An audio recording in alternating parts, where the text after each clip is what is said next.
اس نام کو چھوڑ دیا جو تمہارے باپ نے رکھا تھا؟ جواب میں نے کہا ہاں چھوڑ دیا۔ یہ سن کر وہ بولا میرا مان کو نہیں جانتا، اس لیے میں تمہارا نام عبداللہ رکھتا ہوں۔ چنانچہ مشرق اس روز سے مجھے عبداللہ کہہ کر پکارنے لگے۔ حضرت عبدالرحمن بن عوف رضی اللہ عنہ اپنے اسلام لانے کا واقعہ اس طرح بیان کرتے ہیں، میں اکثر یمن جایا کرتا تھا، جب میں وہاں جاتا اسقلان بن کو مواقف امیری کے مقام پر ٹھہرا کرتا تھا، اور جب بھی میں اس کے ہاں جاتا وہ مجھ سے پوچھا کرتا تھا کہ کیا وہ شخص تم لوگوں میں ظاہر ہو گیا ہے جس کی شہرت اور چرچے ہے؟ کیا تمہارے دین کے معاملے میں کسی نے مخالفت کا اعلان کیا ہے؟ میں ہمیشہ یہی کہا کرتا تھا کہ نہیں، ایسا کوئی شخص ظاہر نہیں ہوا، یہاں تک کہ وہ سال آ گیا جس میں نبی کریم صلی اللہ علیہ وسلم کا ظہور ہوا۔ میں اس سال یمن گیا تو اسی کے اس نے یہی سوال پوچھا۔ اب میں نے اسے بتایا ہاں ان کا ظہور ہو گیا ہے، ان کی مخالفت بھی ہو رہی ہے۔ حضرت عبدالرحمن بن عوف کے بارے میں نبی اکرم صلی اللہ علیہ وسلم نے ارشاد فرمایا تم زمین والوں میں بھی امانت دار ہو اور آسمان والوں میں بھی۔ حضرت عبدالرحمن بن عوف رضی اللہ عنہ کے بعد حضرت ابو بکر رضی اللہ عنہ نے حضرت سعد بن ابی وقاص رضی اللہ عنہ کو بھی اسلام کی دعوت دی، انہوں نے کوئی احتجاج ظاہر نہ کی، فوراً حضور نبی کریم صلی اللہ علیہ وسلم کے پاس چلے آئے، آپ سے آپ کے پیغام کے بارے میں پوچھا، آپ نے انہیں بتایا تو یہ اسی وقت مسلمان ہو گئے۔ اس وقت ان کی عمر 19 سال تھی، یہ بنی زورہ کے خاندان سے تھے، آپ وسلم کی والدہ ماجدہ حمنہ بھی اس خاندان سے تھی، اسی لیے حضرت سعد بن ابی وقاص رضی اللہ عنہ حضرت وسلم کے ماموں کہلاتے تھے۔ آپ نے حضرت سعد بن ابی وقاص رضی اللہ عنہ کے لیے ایک بار فرمایا یہ میرے ماموں ہیں، ایک کوئی جس کے ایسے ماموں ہو۔ حضرت سعد بن ابی وقاص رضی اللہ عنہ جب اسلام لائے اور ان کی والدہ کو ان کے مسلمان ہونے کا پتہ چلا تو یہ بات انہیں بہت ناگوار گزری۔ ادھر یہ اپنی والدہ کے بہت فرمان بردار تھے۔ والدہ نے ان سے کہا کیا تم یہ نہیں سمجھتے کہ اللہ تعالیٰ نے تمہیں اپنے بڑوں کی خاطرداری اور ماں باپ کے ساتھ اچھا معاملہ کرنے کا حکم دیا ہے؟ حضرت سعد رضی اللہ عنہ نے جواب دیا ہاں بالکل ایسا ہی ہے۔ یہ جواب سن کر والدہ نے کہا بس تو خدا کی قسم میں اس وقت تک کھانا نہیں کھاؤں گی جب تک محمد کے لائے ہوئے پیغام کو کفر نہیں کروں گی اور اصحاب اور نائلہ بتوں کو جا کر چھو گے نہیں۔ اس وقت کے مشرکوں کا طریقہ یہ تھا کہ وہ ان بتوں کے کھلے منہ میں کھانا اور شراب ڈال کر تلا کرتے تھے۔ اب والدہ نے کھانا پینا چھوڑ دیا۔ حضرت سعد رضی اللہ عنہ نے اپنی والدہ سے کہا خدا کی قسم ماں تمہیں نہیں معلوم اگر تمہارے پاس 1000 زندگیاں ہوتی اور وہ سب ایک ایک کر کے اس وجہ سے ختم ہوتی تبھی میں نبی کریم صلی اللہ علیہ وسلم کے دین کو ہرگز نہ چھوڑتا۔ اس لیے اب یہ تمہاری مرضی ہے، کھاؤ یا نہ کھاؤ۔ جب ماں نے ان کی یہ مضبوطی دیکھی تو کھانا شروع کر دیا، تاہم اس نے اب ایک اور کام کیا، دروازے پر آ گئی اور چیخ کر کہنے لگی کیا مجھے ایسے مددگار نہیں مل سکتے جو صحت کے معاملے میں میری مدد کرے تاکہ میں اسے گھر میں قید کر دوں اور قید کی حالت میں یہ مر جائے یا اپنے نئے دین کو چھوڑ دے؟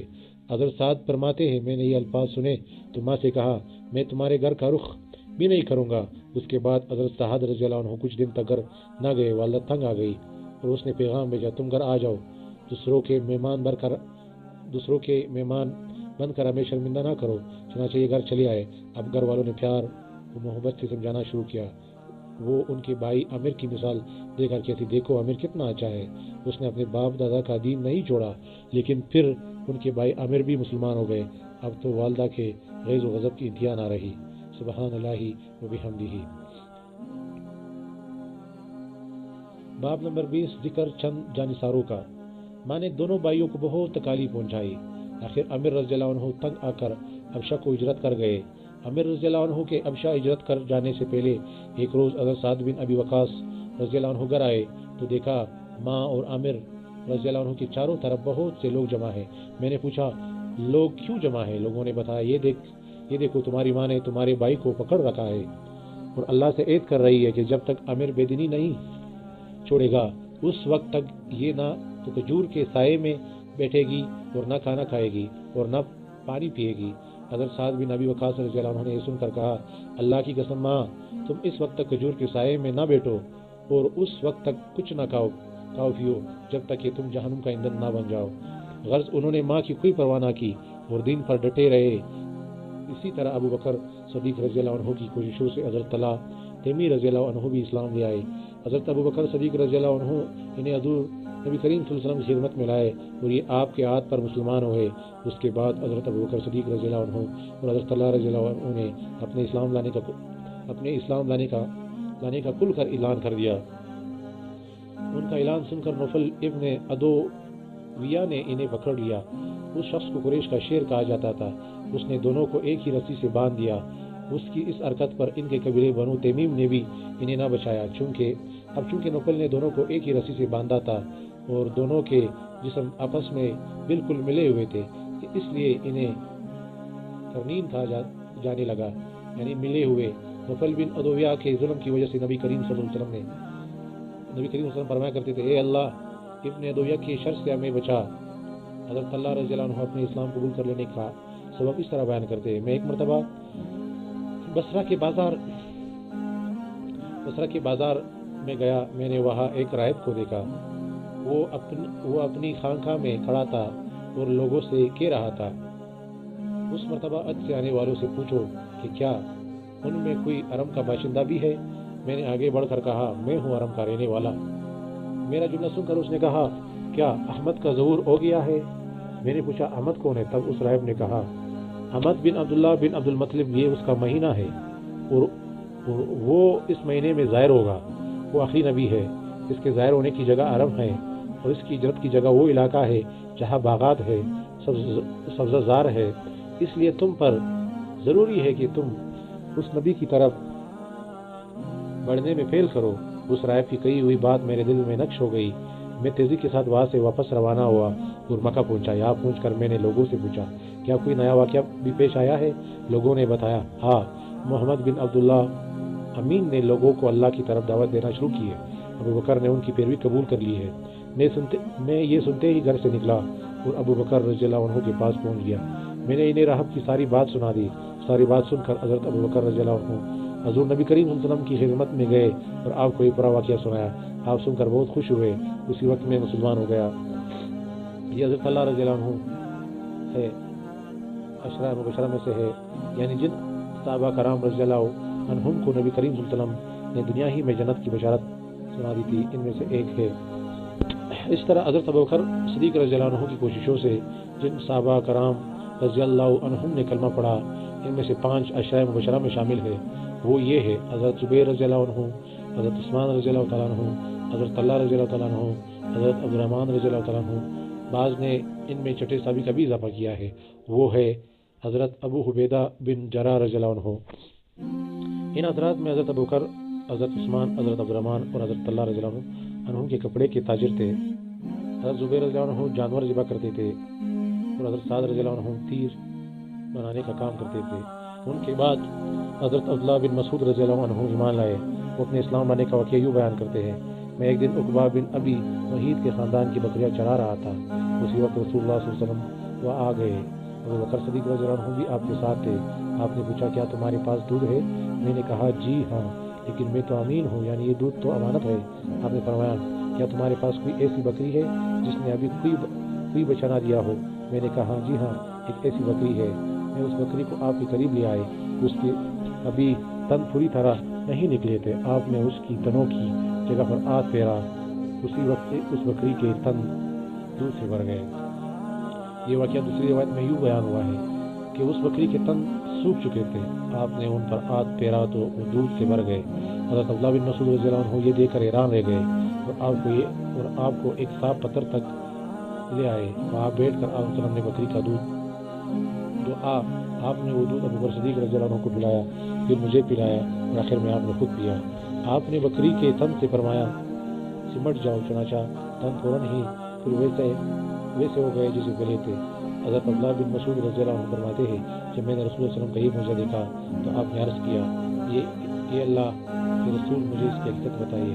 آپ نے یہ سن کر میرے سر پر ہاتھ پھیرا اور فرمایا، اللہ تم پر رحم فرمائے، تم تو جانکار ہو۔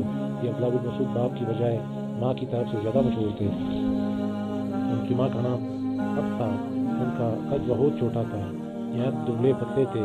ایک مرتبہ صحابہ ان پر ہنسنے لگے تو آپ نے ارشاد فرمایا، عبداللہ اپنے مرتبے کے لحاظ سے ترازو میں سب سے بھاری ہے۔ انہی کے بارے میں نبی کریم صلی اللہ علیہ وسلم نے ارشاد فرمایا تھا، اپنی امت کے لیے میں بھی اسی چیز پر راضی ہو گیا جن پر ابن اب یعنی عبداللہ ابن مسعود راضی ہو گئے، اور جس چیز کو عبداللہ بن مسعود نے امت کے لیے ناگوار سمجھا، میں نے بھی اس کو ناگوار سمجھا۔ آپ ان کی بہت عزت کرتے تھے، انہیں اپنے قریب بٹھایا کرتے تھے، ان سے کسی کو چھپایا نہیں کرتے تھے۔ اسی لیے آپ کے گھر میں آتے جاتے تھے، یہ نبی کریم کے آگے آگے یا ساتھ ساتھ چلا کرتے تھے۔ آپ جب غسل فرماتے تو یہی پردے کے لیے چادر تان کر کھڑے ہوتے تھے۔ آپ جب سو جاتے تھے تو یہ آپ کو وقت پر جگایا کرتے تھے۔ اسی طرح جب آپ کہیں جانے کے لیے کھڑے ہوتے تھے، حضرت عبداللہ بن مسعود رضی اللہ عنہ آپ کو جوتے پہناتے تھے۔ پھر جب آپ کہیں پہنچ کر بیٹھ جاتے تو یہ آپ کے جوتے اٹھا کر اپنے ہاتھوں میں لے لیا کرتے تھے۔ انہی باتوں کی وجہ سے بعض صحابہ کرام رضی اللہ عنہ میں مشہور تھا کہ یہ رسول اللہ صلی اللہ علیہ وسلم کے گھرانے والوں میں سے ہے۔ آپ صلی اللہ علیہ وسلم نے جنت کی بشارت دی تھی۔ حضرت عبداللہ بن مسعود رضی اللہ عنہ فرمایا کرتے تھے، دنیا تمام کی تمام غموں کی پونجی ہے، اس میں اگر کوئی خوشی ہے تو صرف وقتی فائدے کے طور پر ہے۔ حضرت عبداللہ بن مسعود رضی اللہ عنہ کے بعد حضرت ابو ذر غفاری رضی اللہ عنہ ایمان لائے۔ سبحان اللہ و بحمدہ سبحان اللہ العظیم۔ باب نمبر 21، پانچواں آدمی۔ حضرت ابو ذر غفاری رضی اللہ تعالیٰ عنہ اپنے اسلام آنے کا واقعہ بیان کرتے ہوئے فرماتے ہیں، حضرت صلی اللہ علیہ وسلم پر وحی آنے سے 3 سال پہلے سے میں اللہ تعالیٰ کے لیے نماز پڑھا کرتا تھا، اور جس طرح اللہ تعالیٰ میرا رخ کر دیتے میں اسی طرح چل پڑتا تھا۔ اسی زمانے میں ہمیں معلوم ہوا کہ مکہ معظمہ میں ایک شخص ظاہر ہوا، اس کا دعویٰ ہے کہ وہ نبی ہے۔ اس سن کر میں نے اپنے بھائی علی سے کہا، اس شخص کے پاس جاؤ، اس سے بات چیت کرو اور آ کر مجھے اس بات چیت کے بارے میں بتاؤ۔ چنانچہ انیس نے نبی صلی اللہ علیہ وسلم سے ملاقات کی۔ جب وہ واپس آئے تو میں نے ان سے اسلام کے بارے میں پوچھا۔ انہوں نے بتایا، اللہ کی قسم میں ایک ایسے شخص کے پاس سے آ رہا ہوں جو اچھائیوں کا حکم دیتا ہے اور برائیوں سے روکتا ہے۔ اور ایک روایت میں ہے کہ میں نے تمہیں اسی شخص کے دین پر پایا ہے، اس کا دعویٰ ہے کہ اسے اللہ نے رسول بنا کر بھیجا ہے۔ میں نے اس شخص کو دیکھا کہ وہ نیکی کو بلند اخلاق کی تعلیم دیتا ہے۔ تو میں نے پوچھا، لوگ اس کے بارے میں کیا کہتے ہیں؟ انیس نے بتایا، لوگ اس کے بارے میں کہتے ہیں کہ یہ کاہن اور جادوگر ہے، مگر اللہ کی قسم وہ شخص سچا ہے اور وہ لوگ جھوٹے ہیں۔ یہ تمام باتیں سن کر میں نے کہا، بس کافی ہے، میں خود جا کر ان سے ملتا ہوں۔ انیس نے فوراً کہا، ضرور جا کر ملو، مگر مکہ والوں سے بچ کر رہنا۔ اچھا، میں نے اپنے موزے پہنے، لاٹھی ہاتھ میں لی اور روانہ ہو گیا۔ جب میں مکہ پہنچا تو میں نے لوگوں کے سامنے ایسا ظاہر کیا جیسے میں اس شخص کو جانتا ہی نہیں اور اس کے بارے میں پوچھنا بھی پسند نہیں کرتا۔ میں 1 ماہ تک مسجد حرام میں ٹھہرا رہا۔ میرے پاس سوائے زمزم کے کانے کو کچھ نہیں تھا۔ اس کے باوجود میں زمزم کی برکت سے موٹا ہو گیا۔ میرے پیٹ کی سلوٹیں ختم ہو گئی، مجھے بھوک کا بالکل احساس نہیں ہوتا تھا۔ ایک رات جب حرم میں کوئی طواف کرنے والا نہیں تھا، اللہ کے رسول ایک ساتھی حضرت ابو بکر صدیق رضی اللہ عنہ کے ساتھ وہاں آئے اور بیت اللہ کا طواف کرنے لگے۔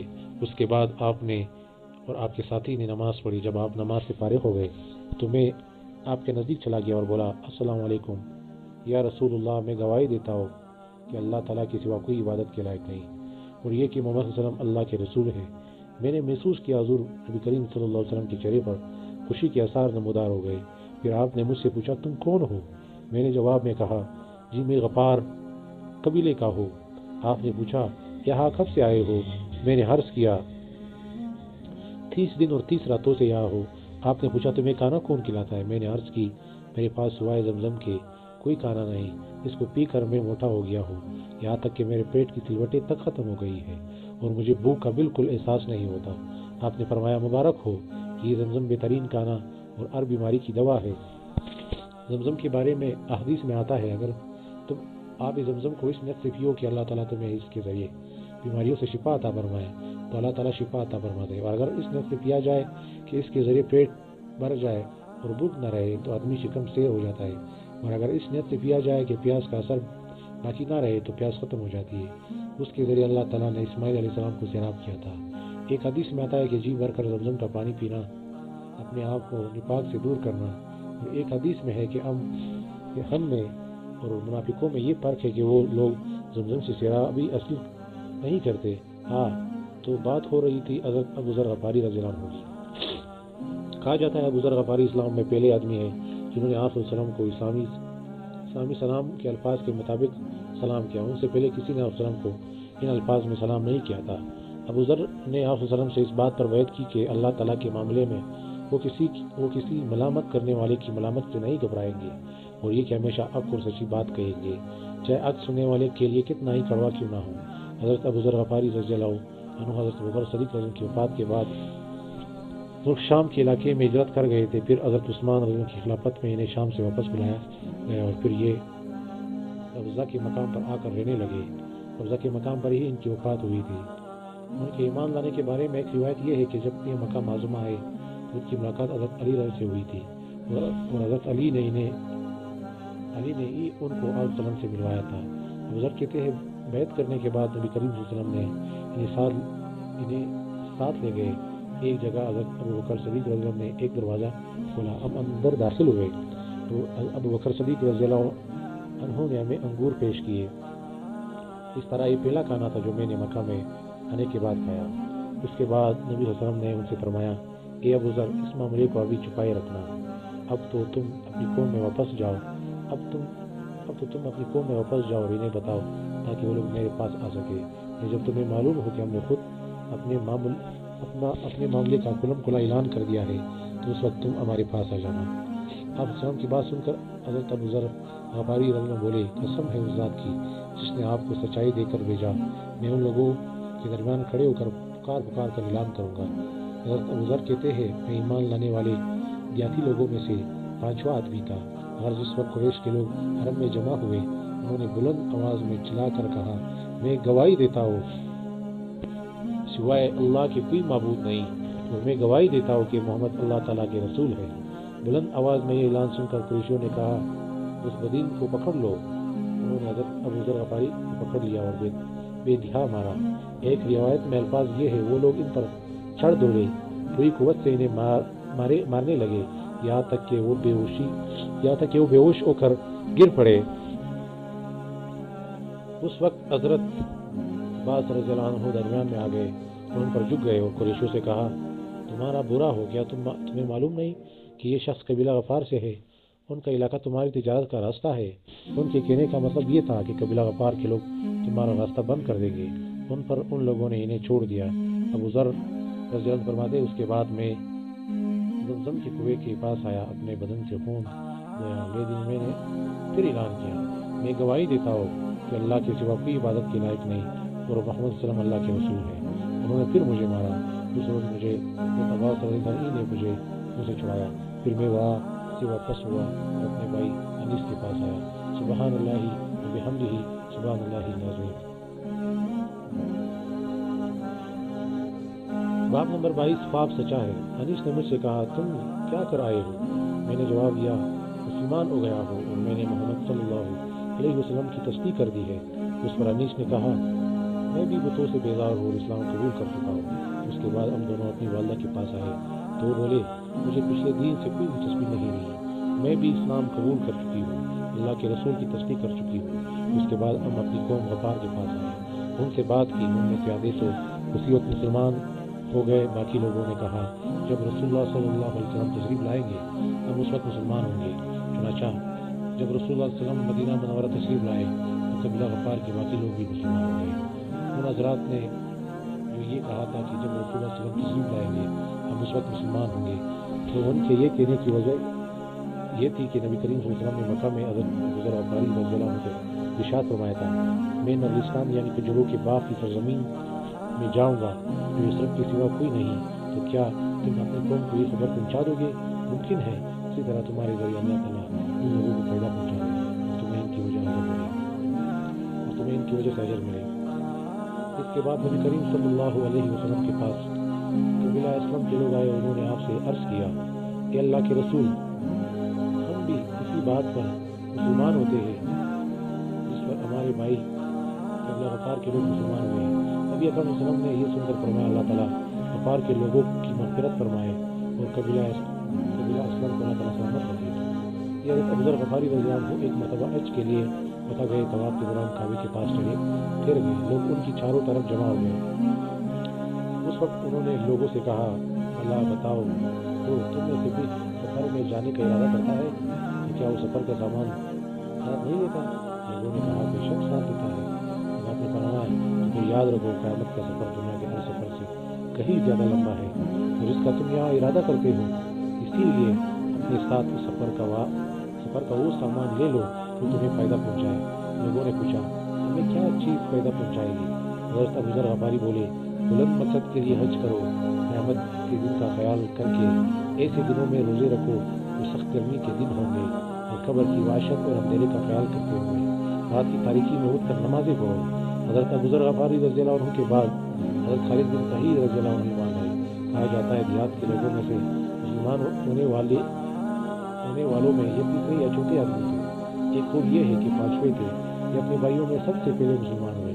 ان کے اسلام لانے کا واقعہ یوں ہے کہ انہوں نے خواب میں جہنم کو دیکھا، اس کی آگ بہت خطرناک انداز میں بھڑک رہی تھی، یہ خود جہنم کے کنارے کھڑے تھے۔ خواب میں انہوں نے دیکھا کہ ان کا باپ انہیں جہنم میں دھکیلنا چاہتا ہے، مگر نبی کریم صلی اللہ علیہ وسلم کا دامن پکڑ کر انہیں دوزخ میں گرنے سے روک رہے ہیں۔ اسی وقت گھبراہٹ کے عالم میں ان کی آنکھ کھل گئی۔ انہوں نے فوراً کہا، میں اللہ کی قسم کھا کر کہتا ہوں کہ یہ خواب سچا ہے۔ ساتھ ہی انہیں یقین ہو گیا کہ جہنم سے انہیں رسول اللہ صلی اللہ علیہ وسلم ہی بچا سکتے ہیں۔ فوراً ابو بکر صدیق رضی اللہ عنہ کے پاس آئے، انہیں اپنا خواب سنایا۔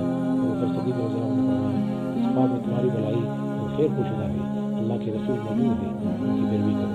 چنانچہ حضرت خالد